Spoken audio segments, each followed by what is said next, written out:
търси начин да избие навънка. И изберете си думата и започвайте да работите с медитация, с писане, с посредниците. Три са начините. Ако с това не успеете, вече знаете психолозите или регресивната терапия, там ще помагат. Но тези наши травми, всяка една нанесена от тях, в продължение на нашето съществуване, ни е отнемала по една частичка енергия. Тя е откъсвала от нас. Всяко едно изцеление на една такава травма връща това откъсване. Ние се събираме частиците звезден прах, които сме пръскали, докато сме трупали този опит и сме минали през каквито и да невъобразими дори изпитания и трудности и страдания. И е време, защото когато тези всичките неща се случват не случайно в тези времена, защото вече сме готови като съзнание да го направим. Готови сме. Онзи ден ми се звъни една приятелка и питаме там, нали, как се развиват нещата в службата, и тя казва ми, нали, имаме там проблеми с едно девойче, служителка, уволних я, нали, по много добър начин, но тя не спира да злослови това и онова. И аз си казвам, виж какво, ти пък с теб се познаваме от толкова време. Отваряш Феникса, прочиташ как се взема енергийния код обратно, прибираш се го и до там се с девойчето, нали, всеки по пътя си и никой няма да дразни повече. Ох, ще трябва да я прочита пак тази книга. Викам, няма да четеш цялата книга. На теб, като ти трябва рецепта как се прави мусака, какво правиш? Четеш цялата готварска книга ли? Не, отваряш, четеш там само за мусаката, готвиш и си готов. Значи отваряш точно главата как да си вземем енергийния код, четеш, прилагаш и си готова. Имам ли време да кажа и за кода? Добре. Така. Значи остана ми време. Ако искате ако имате въпроси по това, което до сега говорих, да изчистим тази тема и искам да ви кажа как да се приберете енергийния код. Има ли някой да пита нещо? Ами аз в момента там бях се сложила една масичка, я продавах, но в момента сме тук, нали, за да направим запис защото имам приятели, които не можаха да дойдат. И след това заповядайте. Ще се я купите. И двете книги са. Аз съм цял ден тук, с който желая да заповяда. Други въпроси? Молитвата е настройка. Аз съм много позитивно настроена към молитвите. Особено тогава, когато са с чисто сърце и са за добро. И когато човек моли не за да се случи нещо на някой друг, което не се знае дали е за него добро. Но когато се моля за себе си, аз се моля от цяло сърце. Моля за закрила, моля за съвети. С нощ се молих да ми дойде дар словото и да мога да си кажа всичко, което искам и съм си намислила, така че да стигне до вас. Е така. Такива са молитвите ми. Вашите какви са?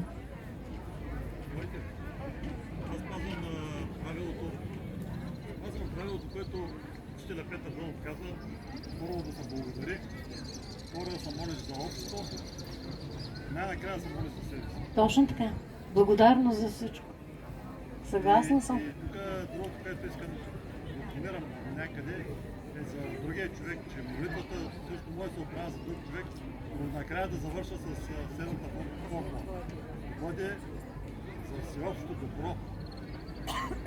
Аз казвам и да бъде твоята воля, Господи, а не моята. Нали, което е същото? Най-доброто за всички. Да, най-доброто за всички. Но има един такъв момент, когато, нали, едно е да се молиш за друг човек, друго е да отидеш да търсиш помощ от сензитив, примерно, като мен, без този човек да знае, без неговото позволение, без неговото съгласие, защото това е намеса. Аз за да стигна до информацията какво се случва с този човек, аз влизам в полето му. Не може да се влиза в чужд дом с взлом. Там трябва да си поканен.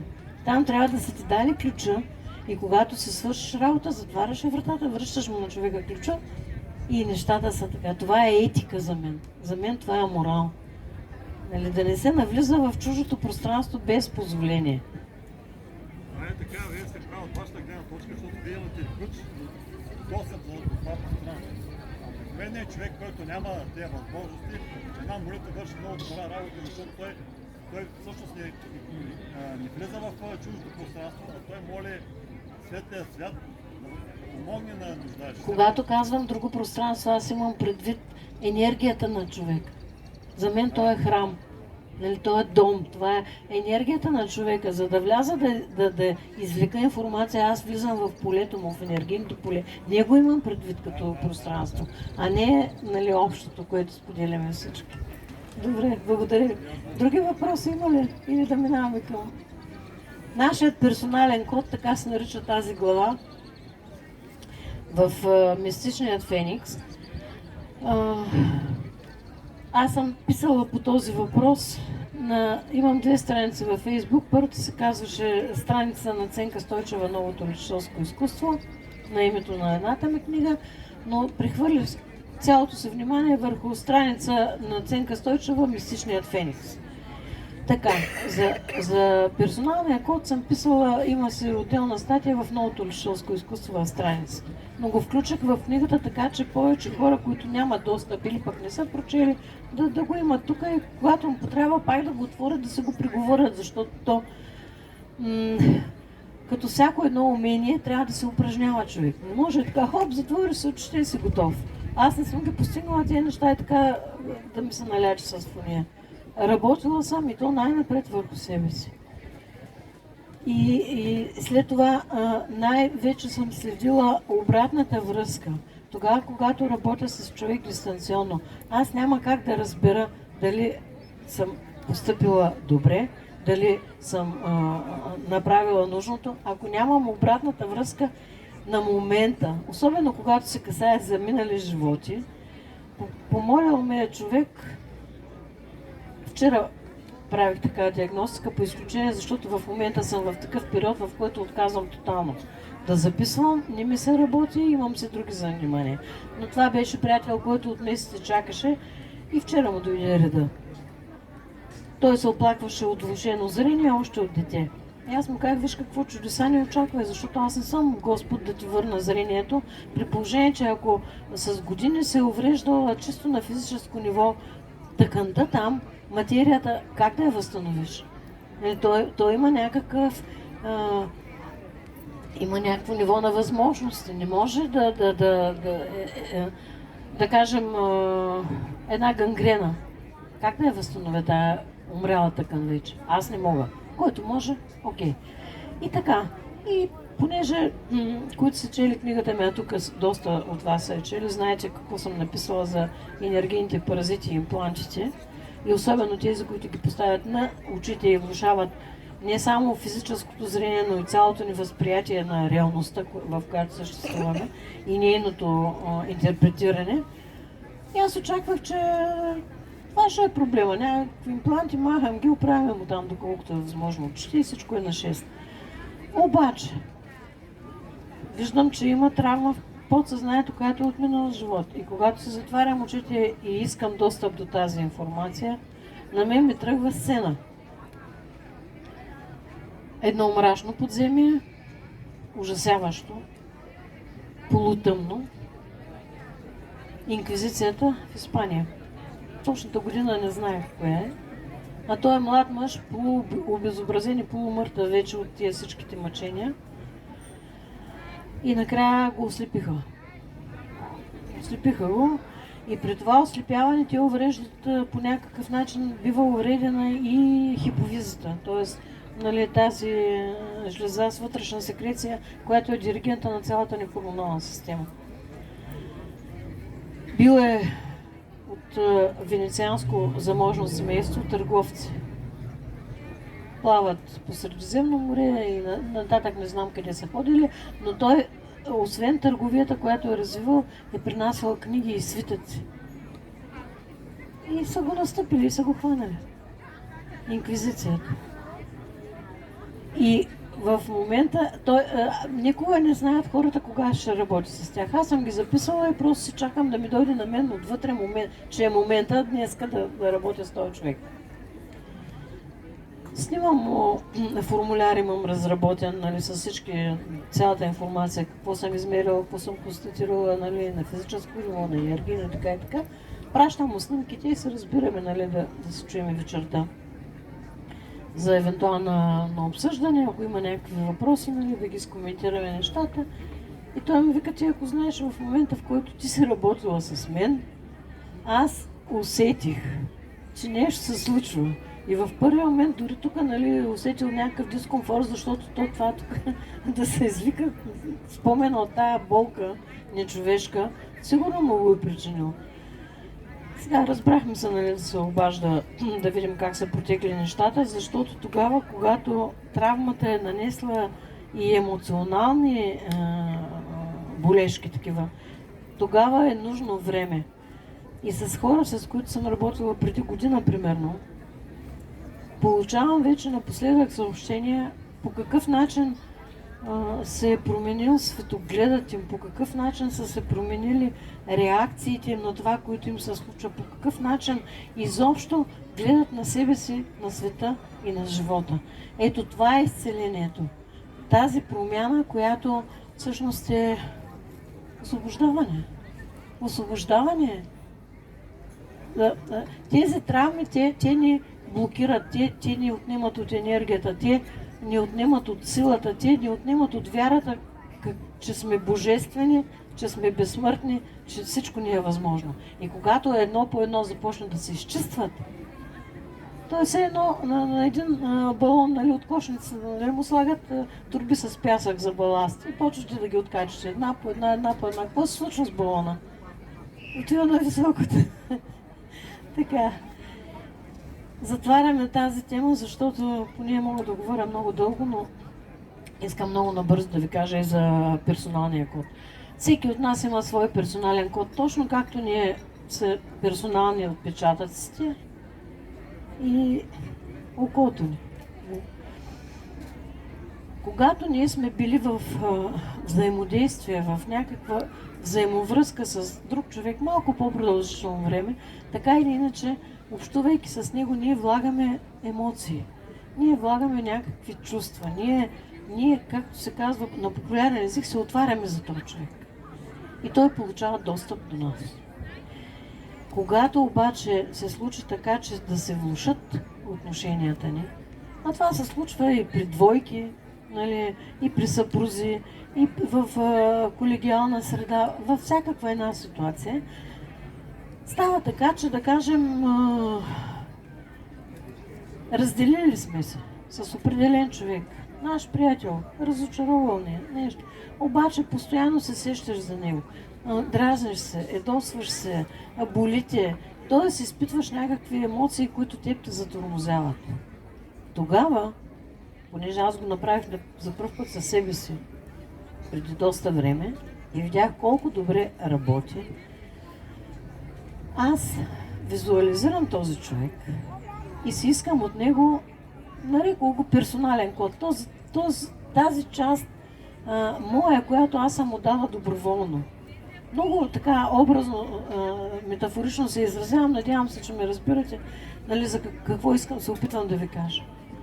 И понеже визуализирайки другия човек, ние наистина осъществяваме връзка с него, колкото и да се вярва. Реакциите са били винаги различни. Понякога човека от татък се разплаква, защото аз казвам: виж какво, с теб имахме такива отношения, но случи се или какво си, мен ме нарани по този начин.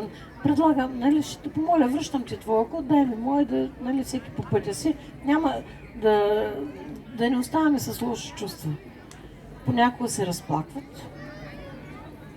Понякога, ти пък ще ми кажеш, няма да ти го дам. Нали?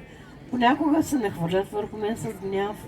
Реакцията винаги е различна, но в крайна сметка, нали, аз обикновено визуализирам една в безкрайността такава прозрачна енергийна преграда, така да го нарека, или стена, както искате го кажете, отварям едно малко прозорче и на принципа аз ти давам, ти ми даваш, давам, връщам, взимам си, айде, нали, куклите, дати парцалите. Сега, при такава една манипулация, връзката с този човек не се прекъсва окончателно, нито да го видите, нито да го чуете. Но вече не ви дразни, вече не ви боли, вече не изпитвате тези чувства, които до тогава са ви вадили от равновесие и са ви затормозявали. Това е завръщането. И когато това нещо го споделих на страницата си във Фейса, имаше хора, които ми пишат, ами аз го приложих, ама не работи, не може. Аз към сега не знам, аз нямам представа какво точно сте направили. Нали, възможно най-точна инструкция съм дала как да го направите, оттам нататък импровизирайте. И преди 2 или 3 месеца получавам съобщение от един фейсбук приятел. И той ми казва така, аз разделих се с моята приятелка, имахме общ живот там няколко години, пробвах го това с кода и не работи. Тя продължава там, нали, да му обвинява до това, не онова. Аз му казах, слушай, до тогава не беше ми дошло на ума, че е възможно, нали, и такова развитие. Ти изобщо искаш ли да се го вземеш толкова, или само там, дайте сега ще се направим, нали, че искаме, ама, нали. И той ми вика, ти се накарама да се замисля. Реално погледнато, той не е бил сигурен, че иска тази окончателна раздяла. И когато го е направил, минаха се 2 седмици, пак ми пуска едно съобщение и вика, олекна ми. Това беше. Общо взето работи, стига човек наистина да е уверен в себе си, че иска да приключи. Точно този тип енергийна връзка. Тя не изключва човека от живота ви, защото ако ви е колега с когото видели там и сте в една стая или един офис на 2 различни бюра, ви няма как да го изключите от живота си. Няма как да избягате от него. Но той няма да ви дразни вече. От него няма да ви боли. И това е персоналният код, така се взима.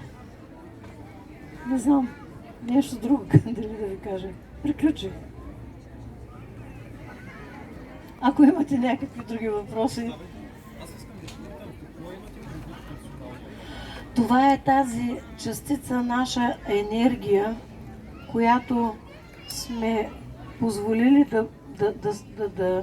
да съществува, да бъде в енергийното поле на другия човек. Аз се виждам, при себе си съм я виждала по различен начин, когато ме я връщат. Обикновено е такова едно топче, мъничко, светличко.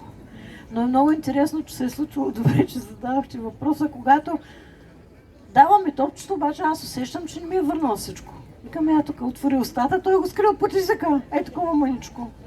Да остане там, да има да се закача пак за ценка. Е, това е. Ние, осъществявайки по-близък контакт с всеки един човек, някак се оставяме частица от себе си в него. Това имам предвид. Но го визуализирам по този начин, за да мога все пак да прекратя тази връзка, така че да не ми носи на мен дискомфорт. А по този начин и другия човек се чувства по-добре. Тоест това означава, че ние можем да го направим без разрешението на други, или е важно да имаме комуникация с него, за да... Комуникация на енергийно ниво, не на физическо. Вие ако сте се разделили, защото сте се ударили по 2 ямрука и се скарали, нали, там, примерно 2 приятелки на кого да е мъжа, как да стане комуникацията на физическо ниво? Вижте, нещата се случват отгоре надолу. От фините нива към материалните. Решим ли го въпроса горе, той полека стига и надолу, до физическото ниво. Ние го решаваме на енергийно ниво. И там то е толкова истинско това събитие, колкото и би било и на физическо. Но е даже още по-истинско. Защото личността там вече не играе чак такава роля. И аз обикновено им казвам, аз ви прощавам, нали, прощавам ти, иди си с мир.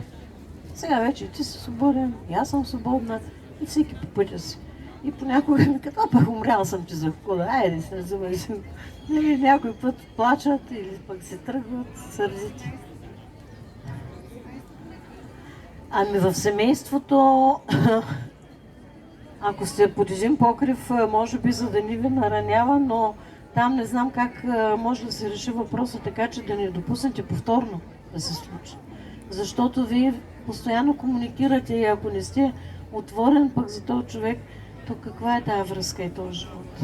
Всеки, трудно е там. Там не мога да дам точно съвет. Може да пробвате да видите от другата страна как реагира, когато го визуализирате.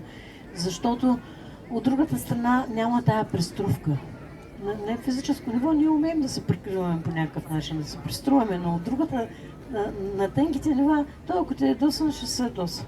Ако те обича или пък го боли, че нали, се разделяте, ще го покажа. И по този начин ще разберете как да подходите към този човек. Защото в такъв случай може и да го попитате, кажи ми какво да направя от моя страна, за да се хармонизират нещата, защото така тормоза и себе си, тормоза и теб. Трябва да умеем да общуваме с другите. Някак си. Задаваме въпросите, когато визуализираме. На глас ли ги задаваме или... Мислено. То как да наглас да се говоря самичка, това се случва някъде там на фините нива в другите измерения. Ми се случва често, почва да ми гори лицето и чувствам как цялата и това продължава някога около това. И това ми чувствам някога, знам, че мои близки ми коментират това. Когато се спомена, че ми гори и кой ме говори сега, те ми казват, връщай им го обратно. Как да им го върна? Много често. Ами аз имам една друга техника. В Мистичният Феникс имам такава глава, нали, идеи за полезни практики, така съм нарекла. И едната от тези полезни практики е тогава, нарекла съм техниката с виолетовия меч и факла. Тогава, когато били сте някъде на улицата, в магазина, на мен ми се случва дори когато вървя по улица да се прибира в къща и усещам дискомфорт, е тук слънчевия сплит. Защото оттам обикновено нали, се нанасят на астрално ниво ударите. Аз си затварям очите, представям се, че в дясната си ръка държа един меч, който е с виолетов пламък обаче, меч, огнен меч. В лявата си ръка държа факла, която е пак с виолетов пламък. Мислено прокарвам меча пред себе си и отрязвам всички нишки, които ме свързват с хора, които по някакъв начин ме въздействат негативно. Прикарвам го и зад гърба си. Същия този меч. Веднага обгарям с факлата. И след това визуализирам една сфера от златни фрактали. Тя цялата пулсира и е златна. Сферата. Не е само повърхността, тя е цялата е сфера. И влизам вътре. Влизам вътре и си казвам, че аз тук съм защитена. Надявам се да приложа, защото много често. Ами вижте какво е на мен ми се случва, защото аз съм що горе публична личност, познайте. Какво е? Така, вървя си по улицата, вчера с две приятелки се срещнахме и си приказахме за тебе. Ко се приказвате за мен така? Нали, две приятелки сетили за зацинка да се приказват. Да. Пък мен, че ме заболял стомаха, за това им задогарило, защото те ме одумвали. Нещо повече за прошката преди малко споменах. Нещо повече за прошката да кажеш преди малко. За прошката в Сребърната нишка имам цяла статия. Ами прошка е тогава, когато спреш да обвиняваш някого за каквото и да било. Защото по този начин се прекъсва тази енергийна връзка, по която тече енергия двупосочно. От единия към другия и си ги мяткаме като пинг-понг топка. Прошката тя е по-важна за този, който е дава, отколкото за този, който е получава, защото той може и хабер да няма, че сте му простили. Защото това нещо не е нужно да отидеш да му коленичиш на живо. Може да го направиш точно както описах одеви с персоналния код.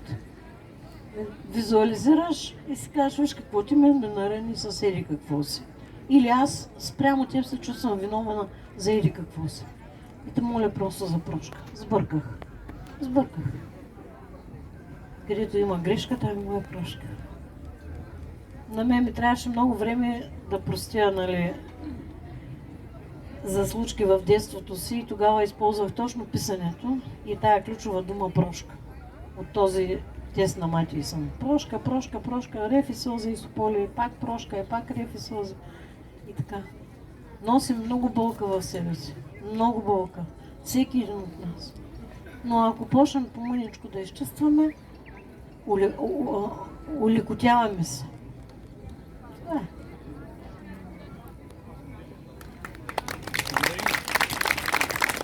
И аз благодаря. Много благодарим. Заповядай, това е скромен подарък. Здравей, здраве. Аз много обичам подаръци. Миналата година ми даваше. Какво съвпадение. Благодаря ви много. Благодаря ви от сърце. За мен беше удоволствие и чест. А следващата лекция на Георги Славов ще бъде на голяма сцена. Сега